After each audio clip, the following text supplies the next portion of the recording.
এবার তৃণমূলের party office থেকে উদ্ধার কার্তুজ, চাঞ্চল্য ঠাকুরপুকুরের 125 নম্বর ওয়ার্ডে। স্থানীয় বাসিন্দাদের অভিযোগ, দীর্ঘদিন ধরে 55 তলা এলাকার এই তৃণমূল কার্যালয়ের দায়িত্বে ছিলেন ওয়ার্ডের প্রাক্তন কাউন্সিলরের এক ঘনিষ্ঠ। সৌভিক আমাদের প্রতিনিধি আমাদের সঙ্গে রয়েছে। সৌভিক, কার বিরুদ্ধে মূলত অভিযোগ? এত কার্তুজ তৃণমূলের পার্টি অফিসে কি করছে? দেখো, তোমাকে জানিয়ে রাখি, ঠাকুরপুকুর 125 নম্বর ওয়ার্ডে একটি তৃণমূল কংগ্রেসের যে কার্যালয়, সেই কার্যালয় থেকে কিন্তু গতকাল রাত্রিবেলায় দুটি কার্তুজ উদ্ধার হয় এবং স্থানীয় মানুষজন প্রথমে সেই তালাবন্ধ পার্টি অফিস যখন খুলে ভিতরে ঢোকে, তখন সেখানে একটি ড্রয়ারের মধ্যে দুটি কার্তুজ পাওয়া যায় এবং সঙ্গে সঙ্গে ঠাকুরপুকুর থানার পুলিশকে খবর দেওয়া হয়। পুলিশ এসে দুটি কার্তুজ উদ্ধার করেছে ইতিমধ্যেই।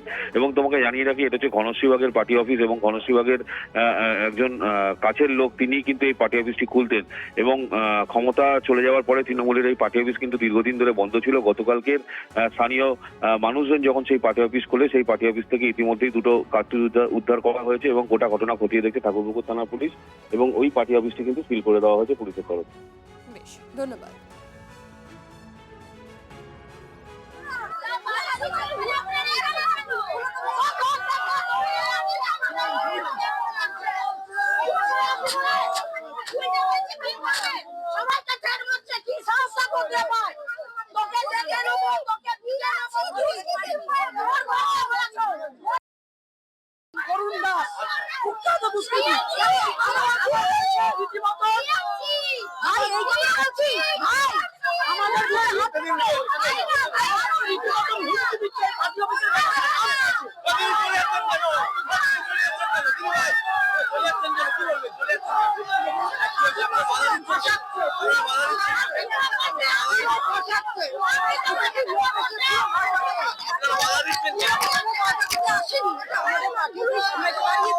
পুরো ফসল হচ্ছে।